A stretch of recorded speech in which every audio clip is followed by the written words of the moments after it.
I'd like to share you some important information about California's children's eye care crisis. Were you aware tens of thousands of children don't have the tools they will need to succeed at the COVID-caused online schools? Thousands more will wait over 2 months just to receive their prescribed glasses. This is just yet another unseen casualty, this loss of academic opportunity for thousands of online learners. This might be the biggest legacy from the FACES challenge in the year 2020. We received a memo and it said this from the Department of Healthcare Services. The coastal counties will now only be allowed to use PIA optical labs for fabrication of all optical lenses. This unifies the monopoly of a single provider for all the eyeglasses for the entire state of California under the nonprofit Prison Industrial Authority. Hi, my name is Doug Major. I'm an eye doctor in the coastal counties and had an opportunity to be an advocate for children for many years, particularly under the umbrella of slowlionseyes.org. Each year we screen with a professional exam all the children in our county, and with a sister program, all the preschool children.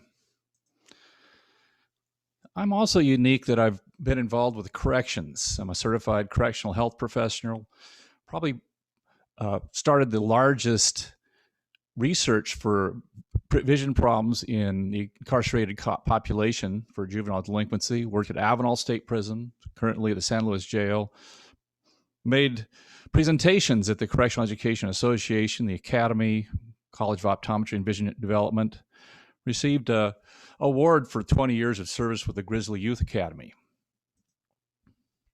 So I wanted to tell you as a private practitioner what happened when this memo came and was activated. Immediate reduction of care for our children. My optical people were unhappy about the having to do more paperwork. We had an in-office lab. We had to lay off our local employees because they no longer had to do the work here. It was all sent to the prison. But the main thing is the tears and the concern from parents when they had children who, without glasses, were asked to do online learning. And this is not me alone. This affected the other doctors of the coastal counties.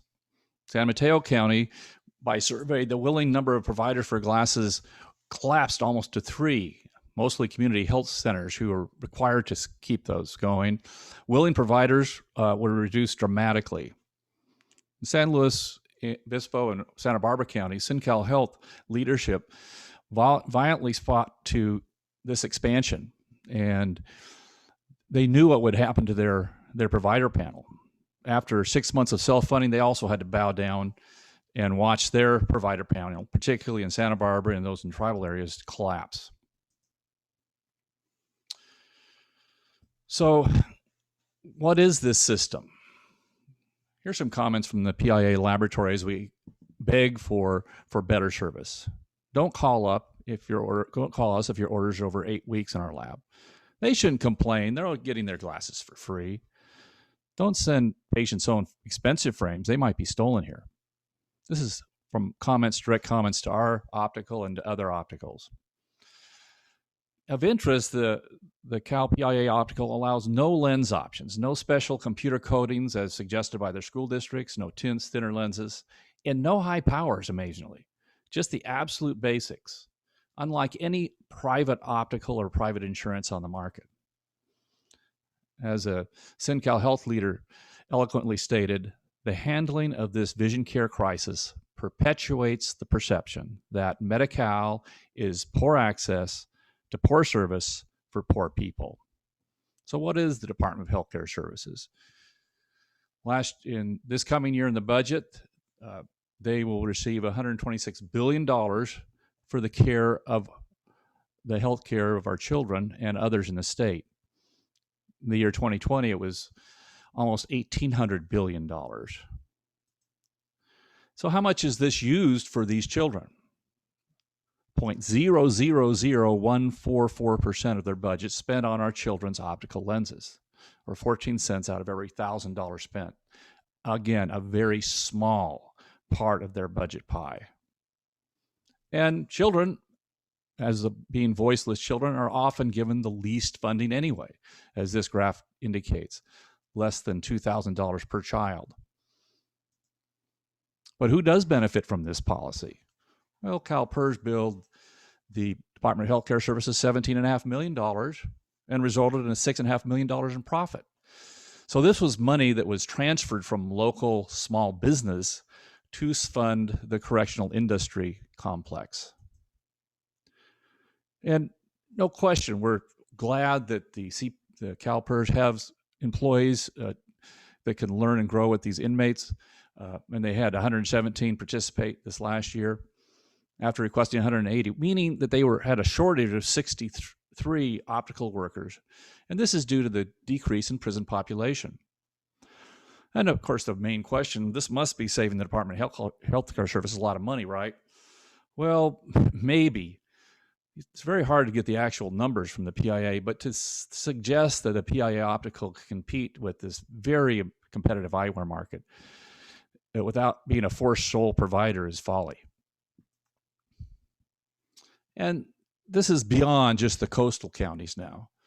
This expansion gradually increased over the whole state. And so as a whole state, we have lack of access to vision care. Here's an interesting comment by now Superintendent of Schools of LA Unified School District, Austin Buntner. If deeply rooted poverty and an unperforming public education system strikes you as intractable problems, think again. A simple yet powerful tool is needed. The tool, a pair of eyeglasses. Study by UCLA shows the impact on the vision to learn or how glasses can affect your ability to succeed in school. Obviously, lots of research in this area, and it's just overwhelming that glasses do help students succeed, and not only succeed, but in quality of life indicators. Let's talk about the type of vision care that's a problem with these Latinx children. It says visual impairment will increase 26% over the next few years, and most of those children will be multiracial, but with Latinx children be the most largest demographic in terms of absolute numbers. 44% need these glasses. And this is the unique thing. The vast majority of these glasses dispensed is for a condition called hyperopic astigmatism. A lot of people think of glasses as just not being able to see the board, but children with hyperopic astigmatism have the highest risk of learning disorders and poor academic outcomes. So nearsighted kids, we could just have them sit closer to the board. Interesting enough, if you have nearsightedness, you almost have a greater possibility of doing well and going into higher education.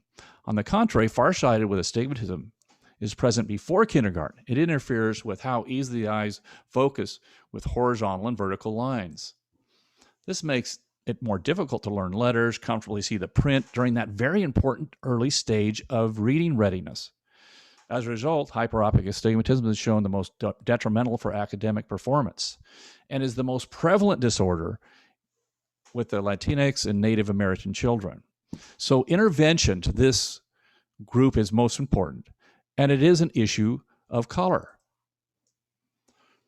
Here's an interesting outreach from the Vision to Learn nonprofit, presented in December 10th, 2019. Proudly says 51 children at the Oak Park Elementary School are delighted when the San Diego Padres helped them try on their brand new glasses. Were bought with a nonprofit provider. It's an estimated of 54,000 children in San Diego County that go to school every day without the glasses they need. These are Title I schools, meaning these are children that are under the Department of Healthcare Services responsibility. And it's great to celebrate 51 pairs of glasses, but 51 pairs out of 54,000 children in need? Is there some possibility of a policy failure here? And people don't realize Medi-Cal provides coverage for nearly half the children now in the state of California. They've taken on the responsibility to give care for over half the children in the state of California. And when you think that in San Diego County, perhaps over 50,000 children enter without the glasses they need, and now we have to have nonprofits fill the gap. And unlike what most people think, this coverage isn't free. When a working family of four is making just under $70,000 a year, they apply for the healthcare insurance on the exchange, the California Covered Care. Their children are assigned to Medicare or Medi-Cal.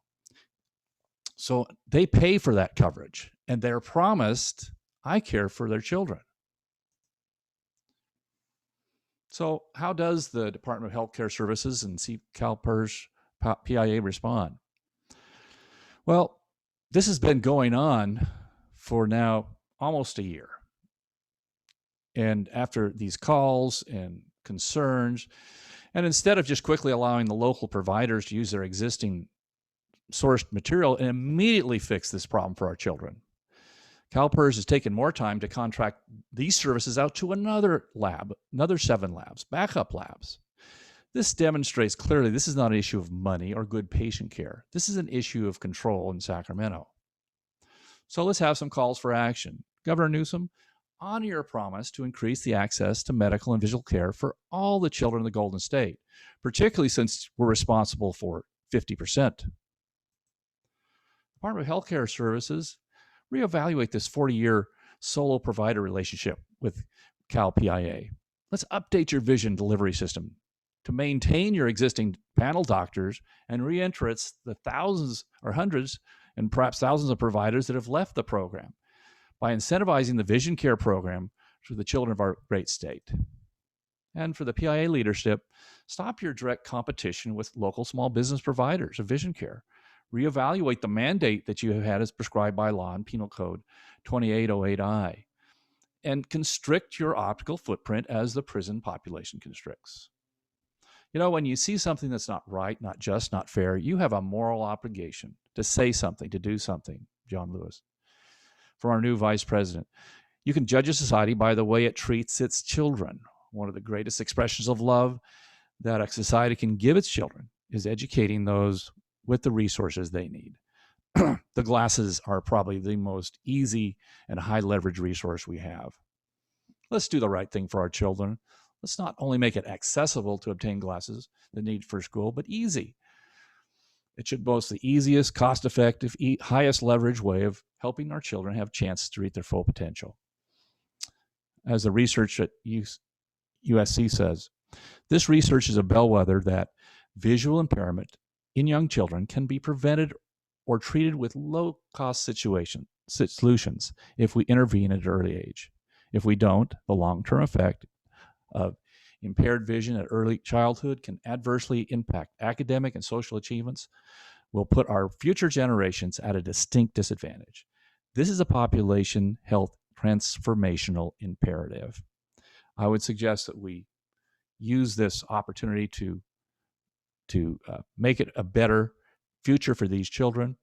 This is my personal feelings and not directly associated with any group, but further information can be obtained by going to the California Optometric Association or Vision to Learn.